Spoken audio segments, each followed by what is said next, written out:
Welcome everybody to CXO-Cockpit Customer Expert webinar. Today's webinar is effective reporting with a case study with McDonald's Germany LLC.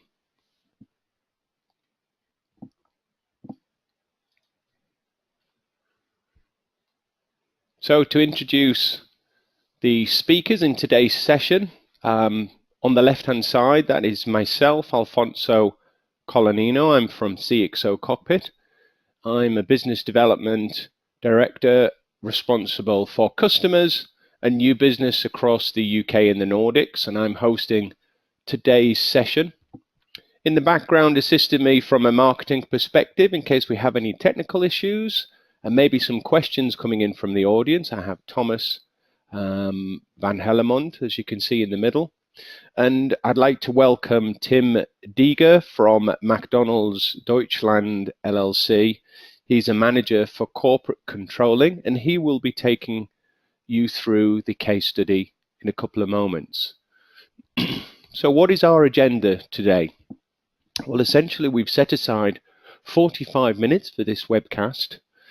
In the top side panel of your controls, you should be able to enter and submit some questions. So we've set aside a couple of minutes towards the end of today's presentation to allow you to for us to take care of some of those questions. So if you have any questions, enter them into the chat box and I'll take care of those at the end of the session. So the two main areas, I'm going to take you through the financial reporting challenge, the typical issues that we see in the marketplace when speaking to many organizations. And then I'll hand over to Tim and he will take you through McDonald's case study. And today you're going to see an overview of their journey of improving financial reporting, and also a short demonstration of their solution. So this should be a very interesting presentation for the audience today. So typically when we think about traditional EPM reporting, enterprise performance management reporting, we're talking about taking data from multiple data sources, and on the left-hand side of the screen we can see the cube representing data coming from data sources. Typically organizations then they're doing something with it. They may be transferring that data into a central cube or a staging area, but they're typically dropping the data into Excel. And what we're finding is organizations are essentially using Excel for collecting data, for collecting commentary, for doing calculations, etc. And the challenges with Excel is, yes, they can be connected to the data source, but once the data and commentary is collected within Excel, typically it's very uncontrolled, and also potential for error is extremely high. However, traditionally, this is the typical process that we see, and ultimately the output is the reporting pack towards the right-hand side of the screen. So some of the sort of challenges that we see associated with EPM reporting is that typically data in Excel can be very disconnected from the underlying source systems. So in terms of frequency of getting that data, obviously another manual extract is required, and therefore there's that disconnect. Uncontrolled, how many times the data is exported from the underlying source system into Excel and possibly shared with other people.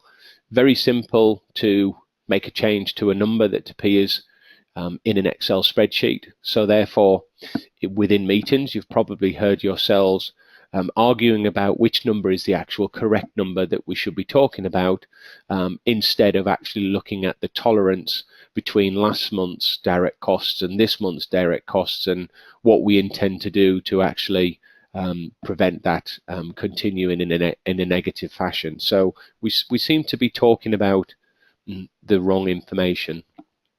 Of course, once data is output into Excel, it can be then converted into PowerPoint or Word documents, or even the Excel itself. But it's very static. if it's printed out, or even if it's in PowerPoint, you can't drill into any numbers, so you just get the high-level view that's been created at that moment in time. What are some of the reasons that people choose to do this? And that's because most software solutions tend to be IT-centric, so BI systems, source systems tend to be managed by IT, where finance wish to do something that requires them to be in control of the reporting process. And then finally, the whole process I've described so far is very inefficient. Typically, we would see a report process at the end of the month take in between working day 8 and working day 15. And it's not unheard of within a CXO reporting solution to bring that down to something like working day 4, working day 5, which is obviously demonstrating the efficiencies that we can achieve and the inefficiencies that currently exist in the traditional reporting process. So what we want to do is actually consider CXO-Cockpit as a solution to these problems. We want to empower the finance function and move towards what we like to refer to as digital reporting.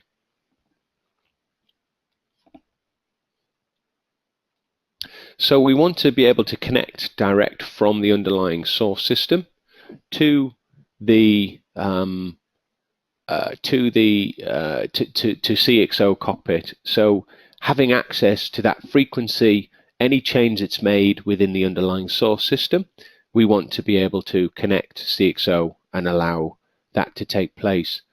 We want to provide central governance and control of the data and also the information when collecting commentary. And we want to give finance folk the ability to get access to pre-built finance dashboards or be able to build them themselves to move away from that IT-centric approach. So CXO-Cockpit can connect to multiple data sources. Some examples of those systems are on the screen. This is not an exhaustive list of all of the systems that CXO can connect to, but some of the major ones are listed here.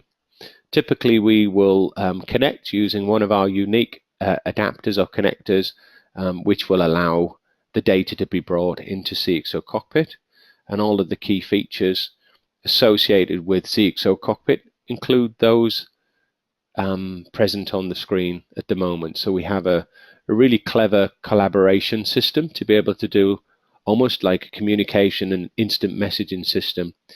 We have a feature called storytelling, which essentially is report books, but we call it storytelling, and the ability to automate the process of collecting information, adding it to a dashboard, and then sharing that report book, or that storyboard as we like to refer to it, with others within your business.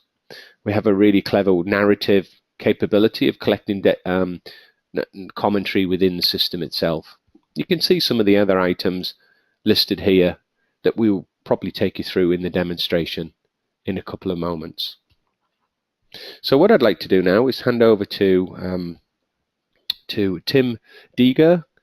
He's the manager for corporate controlling based in Germany, and he's going to take you through the next part of today's webcast. So with that, I'm going to just pause for a second and hand over to my colleague.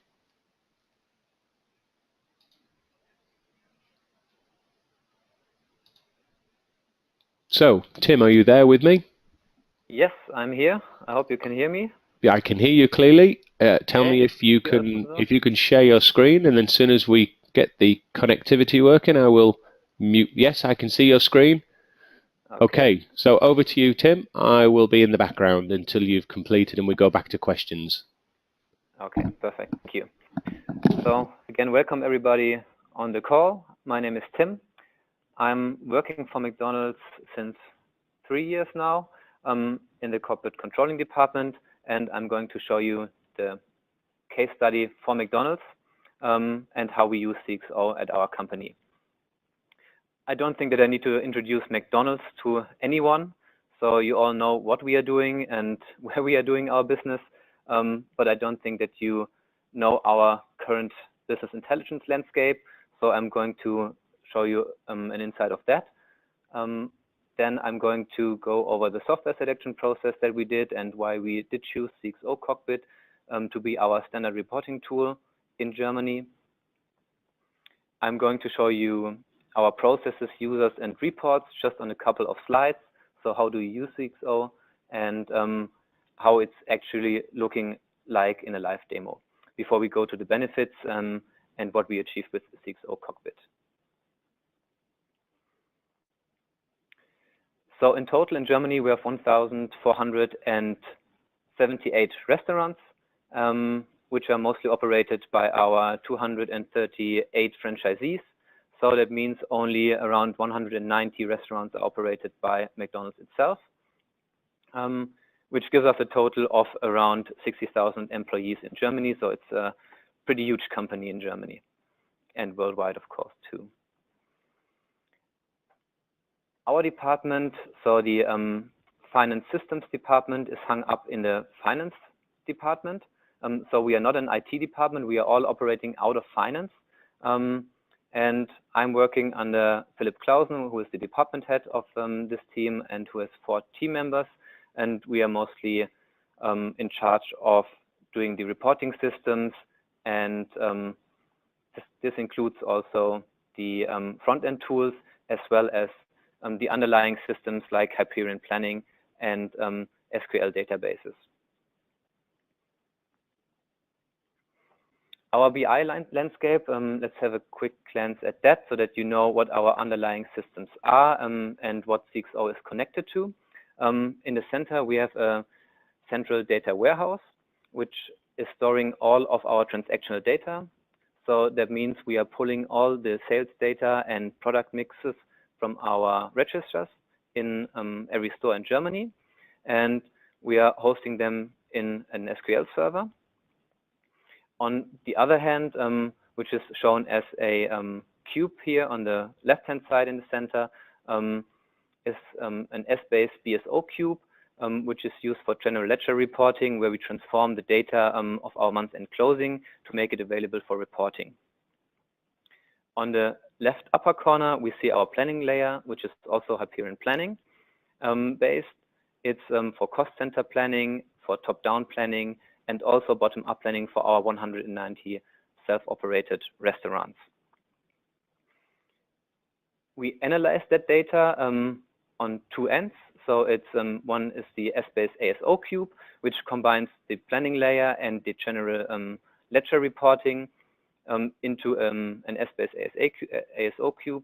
That means we have really the opportunity to do fast reporting, fast aggregated reporting on Essbase. And on the other hand, our sales data, which comes from the data warehouse, is combined in the SSAS cube from Microsoft, which we also connected to CXO. And both of these sources are underlying for our standard self-service reporting tool, CXO.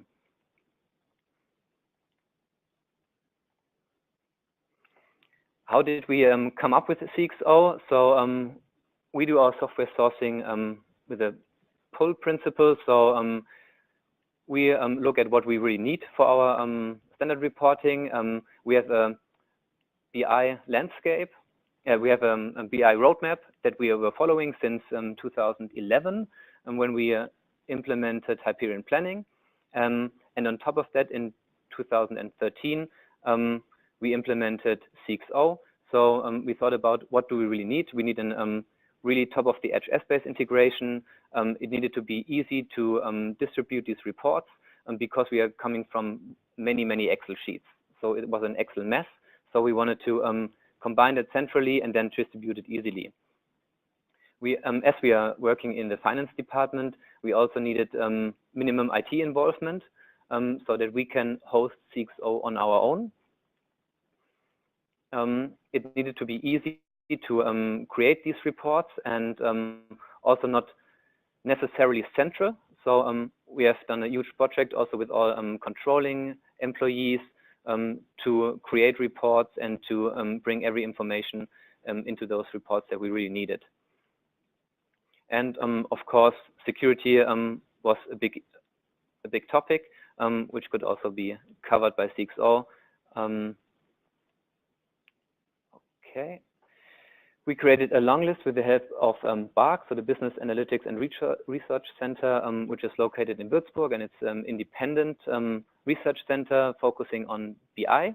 CXO was one of that companies on the long list, and made it also to the short list, together with, I think I can say it together with Cubeware.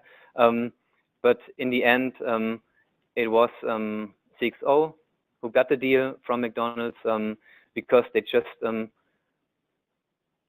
top of the edge in everything that we had in our requirement list, especially the Essbase integration worked perfect for us. And we did manage to go live with CXO within 2 months after the installation. So we had the installation, we did a report creation, and we did go live in 2 months, which is pretty good for a company-wide standard reporting tool, I guess.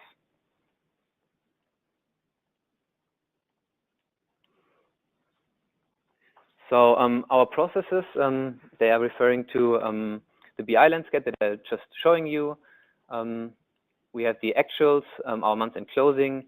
We have the projection, plan, and budgeting, all done in Hyperion planning in an Essbase BSO cube, where the data is transformed and calculated, and then pushed to an Essbase ASO cube, which is underlying CXO. And on the sales side and on the products mix side, we have the SQL server, our central data warehouse, which is then transferred into the SSAS cube from Microsoft, which is also then feeding CXO with the data. To give you a glance at our users and how many users are using CXO, we have 30 controlling employees that are heavy users in CXO, as well as our top management. So CEO, CFO are using CXO extensively for self-service reporting. So there's no push reports anymore, no Excel spreadsheets are sent out. It's only self-service reporting for actual projection and plan. On the budgeting side, which we do bottom up, we have 150 cost center users in our headquarters in Munich. They are all using Hyperion planning to plan their cost centers, and then CXO to have them analyzed and to see the current status where they're at, actuals versus budget, and so on. And we do a bottom-up budget for our restaurants, which are the 200 restaurants manager that we have, and they are also connected to CXO.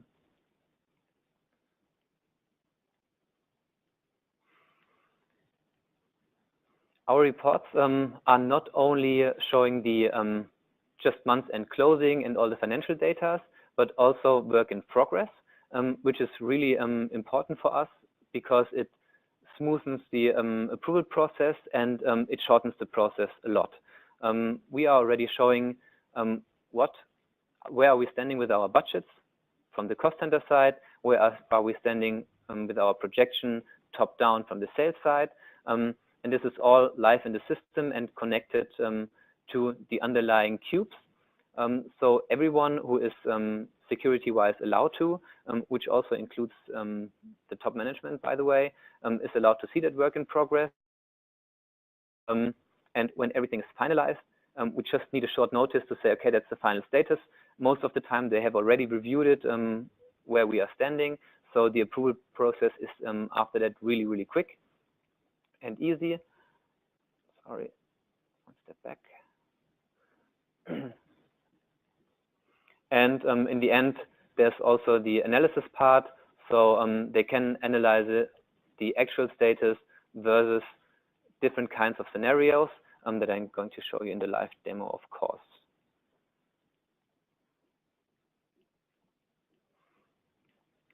One thing that I need to mention before we go into the live demo is the style guide that we introduced with CXO, because like I was saying, we came from really many, many different Excel sheets who, by the way, looked kind of ugly, parts of them at least.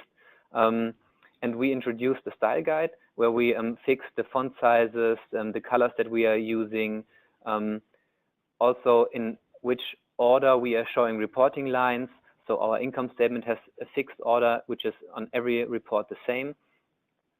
So as a senior management user, you have everything at one glance, and it's always the same look and feel, and not completely different as it was before in the Excel sheets. So then I'll jump into the live demo. I'm going to show you a couple of reports that we did and that are heavily used by our staff.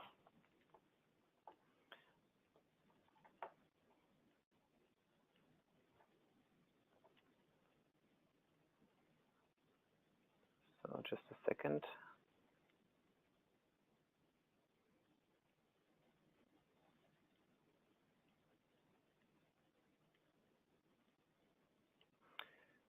So where we always start, to everyone who is allowed to see the income statement, and these are scrambled numbers, by the way, so no need to do screenshots of our income statement. Where we always start is the home page. So you can see a tree which is combining the whole income statement, and you can jump off that home page into every report that is interesting to you at the moment.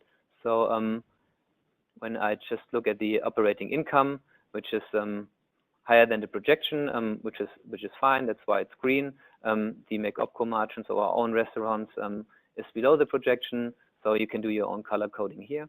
But let me jump into the operating income, which brings us to a butterfly report, and there you can already see our structure.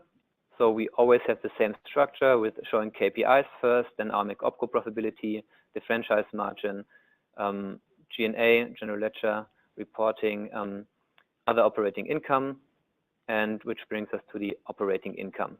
It's always the same look and feel, which makes it really easy to navigate. When we look at the columns, we always have the actuals, projection compared, then we have it compared to the plan and compared to prior year, and it's always month to date on the left side, year to date on the right side. And you can also choose whatever you want. When you want to look at the whole quarter, you can select your period. It depends on what you want to analyze. The same report is also shown. This is the folder structure that we use. Of course, it's security-based. You can only see the folders you are allowed to.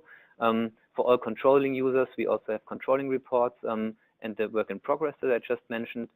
So I'd like to jump into that really quick. And you already see on the thumbnails, it's all the same style. It's financials, financial KPIs. I'll just show the 12-month reporting here as well, which is just a nice financial statement. All months are combined in the columns, and it's again the same structure, so really easy to navigate. And this is work in progress for our current projection scenario in the actual month November. So this is connected to our Essbase ASO cube, which we feed via the BSO cubes every 2 minutes. So we are always on the current status in here, and senior management and also all controlling users can see the current financials and the current status of our projection, which again really smoothens the approval process, because as senior management can review it anytime, they also can ask questions, of course, anytime. We are not using the chat function so far, but we will introduce it in our next release internally, where you then can ask questions right through CXO. So there's no need anymore to write emails. You can just send your question to anyone on that report via a chat, and you get a notification, and you can answer that question, and you always already know which report are you looking at and which figure are you referring to. So that's really pretty handy for our approval process. I'd also like to show you one drill for just an example, our store count. Our actual store count, just loading a second.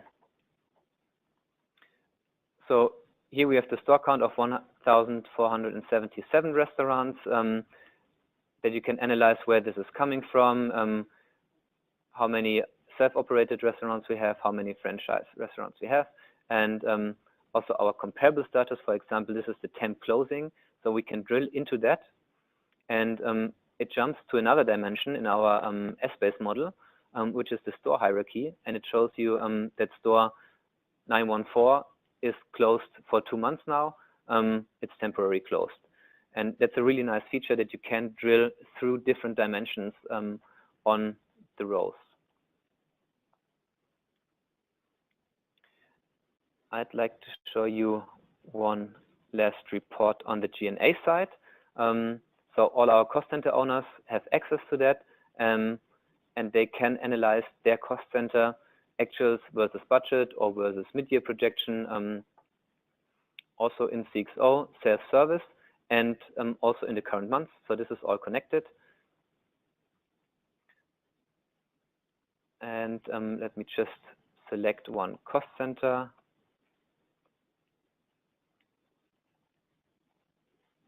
Sorry. Need to search in here.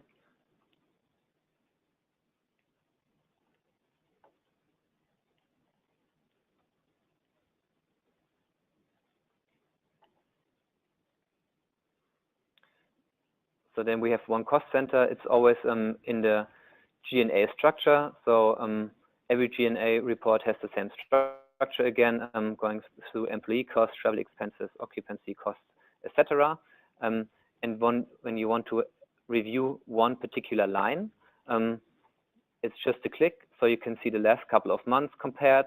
That's a nice feature. And you also can just drill right into it. Our reporting goes onto the general ledger line. So this is really the booking line that we can analyze. And as you can see, it's linked.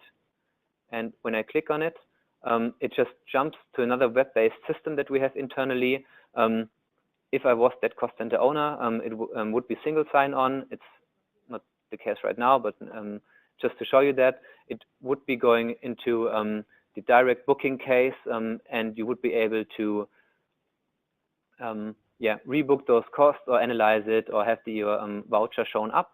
And it's just to show you that you can, from CXO, also jump into other web-based systems that we are also using and which is used extensively in our company.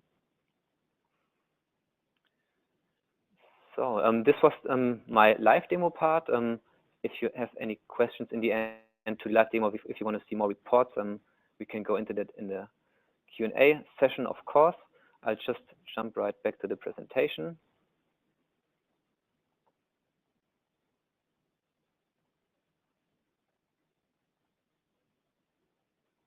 second.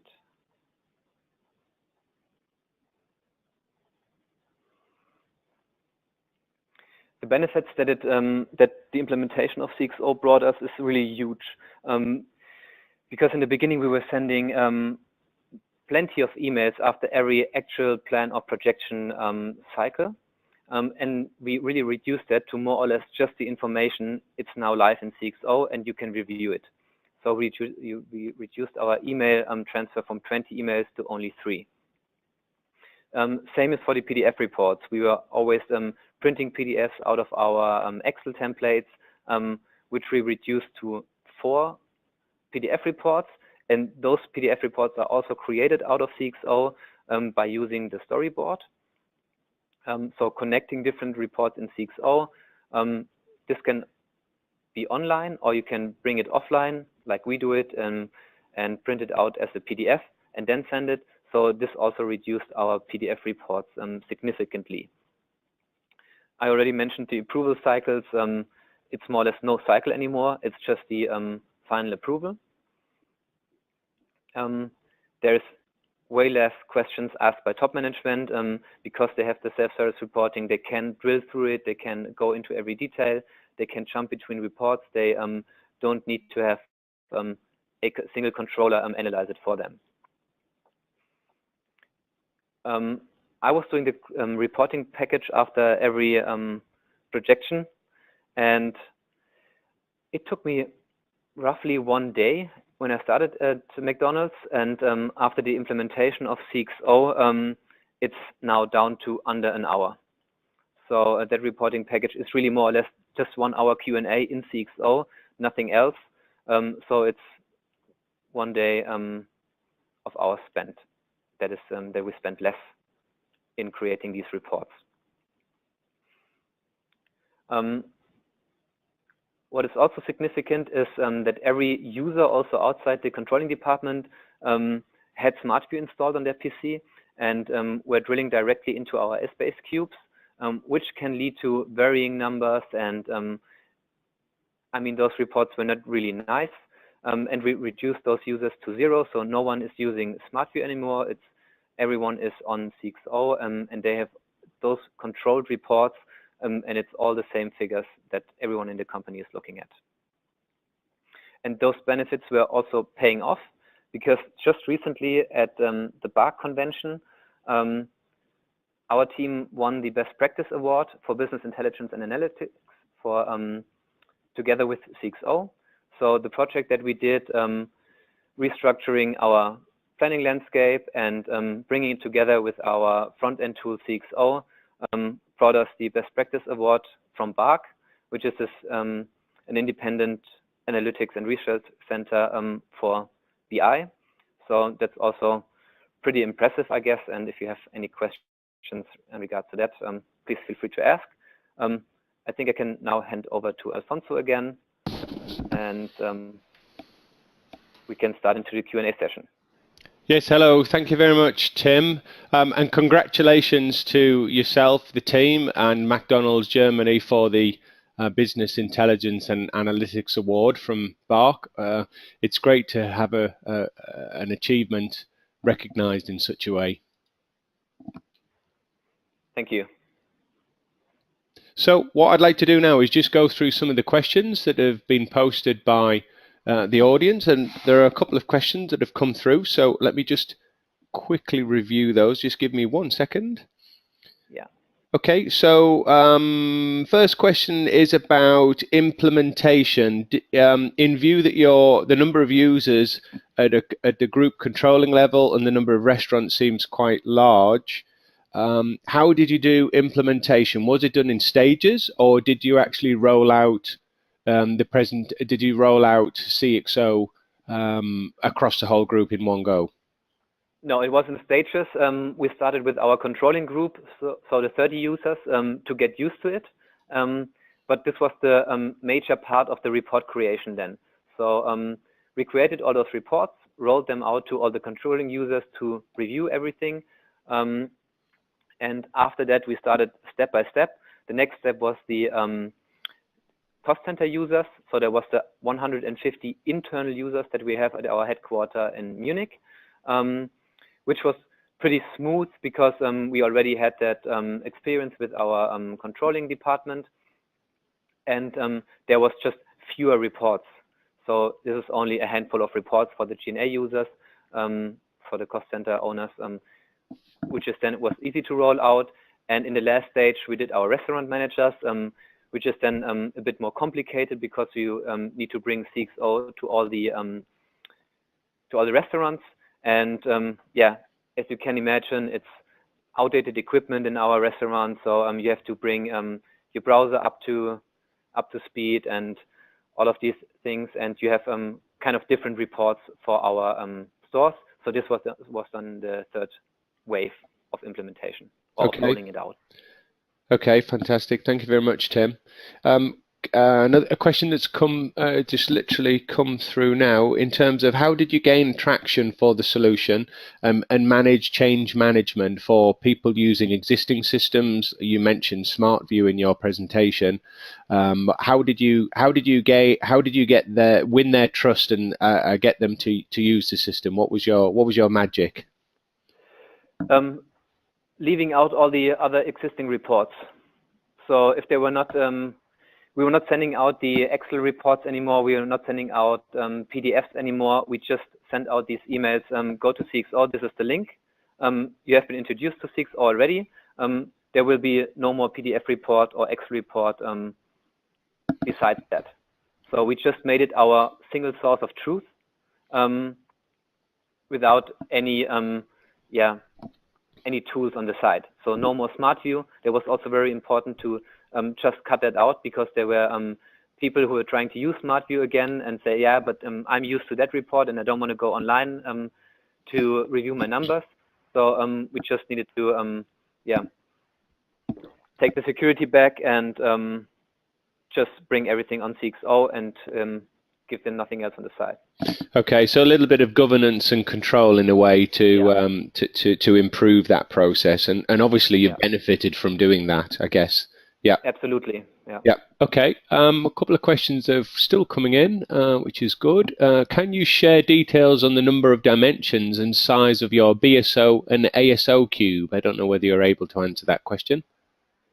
Yes, we have 15 dimensions in our ASO cube and also in the BSO cubes. So that's quite a huge number of dimensions.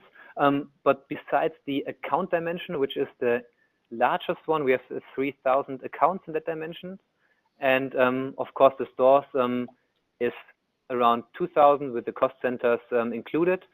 So these are the largest dimensions. The other ones are rather small. So we have something like store class or owner type, which we are distributing projects we have as a dimension. But in total, it's 15. Okay. And there's a further question to that particular one. Is all of the data shown pulled from the ASO, or are there some calculations done inside CXO itself? No, there's really few calculations done in CXO itself. That's mainly only calculating rows together that we do not have calculated in our ASO cube, but all other calculations are done in the BSO cube and then aggregated in the ASO cube. Okay.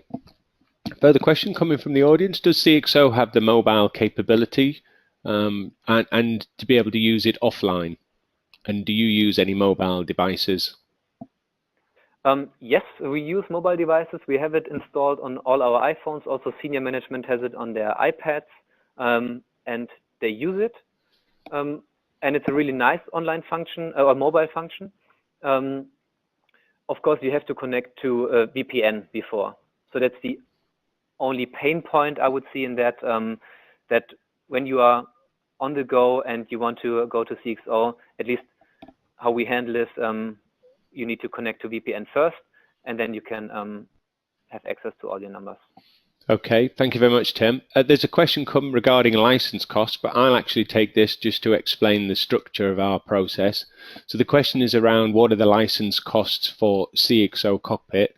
Essentially, there is it's an annual recurring fee for the licenses of CXO-Cockpit, and that's made up simply of two things. One being the number of connectors that you may have to an underlying source system, and secondly, the type of user that you wish to purchase. So it's as simple as that from that perspective. So let me come back to the questions. Is CXO used in other countries at McDonald's, or is it just Germany?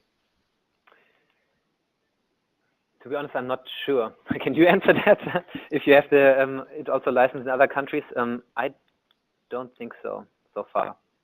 But we are sharing that best practice, and yeah. Okay. But I'm not quite sure about that. Sorry. Do you use any automated distribution of reports? No, it's all self-service from our standpoint. We only use the notification box on the homepage to say now the reports are online, and one email to our senior management that the data is available for the actual month reporting. Other than that, we are not using any push reporting from CXO. Sorry, how did you mention? How do you notify the senior management that the report is available? I just missed that comment, Tim. It's just one email once a month that the data is available. Okay. Well, there is. You may be on the latest version, which is just due to be released in December.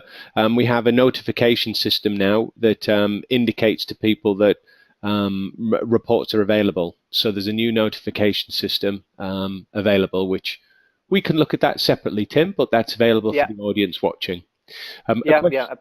A question regarding, does the software allow for waterfall charts and graphs and calculations of variances? For example, exchange rates, volume, product mix, etc. Yes, they do. As far as I know, we are not using them, but there are way more reports than I've shown you. So we are mainly focusing on financial statements and financial reportings. But there is plenty of possibilities to also integrate more graphic design and also other tools. Yes, there are. So to just further answer that question, Tim, there are a number of templates that already exist, and one of those templates is waterfall charts, and that's within the solution. And if a user doesn't particularly like that waterfall chart that we have as a template, then there is a system to create your own objects on the screen and make the view as you wish. So that is capable of doing it. Just going back to implementation, a further questions come in regarding how did you roll it out to your franchise partners, and was that difficult? We did not roll it out to the franchisees yet. So they have their own reporting system, and as these are all single franchisees, it would be very difficult to spread the cost, and you need to get approval from anyone. So we did not roll that out to the franchisees. Okay. A question regarding how did you get IT over the line for service readiness? We are not so much involved with the IT department in that perspective, because that was one of our requirements in the beginning. So that IT should not be involved in that. So this was all based in the finance department and also operated from the finance department. So there's more or less no IT involvement in it. Okay. There is another question which we can answer quickly. It's regarding is CXO-Cockpit on-premise or SaaS? It's actually an on-premise solution that CXO offers. Let me just check. There's a couple more. Okay, I think that is the last question that we'll take for now, because we're sort of coming up to the end of time. That just leaves me to say thank you very much to Tim Deege for presenting a McDonald's case study. Big warm thank you, Tim. Thank you to the audience for participating in questions, which makes it really interactive. We will end the presentation here. Thank you very much.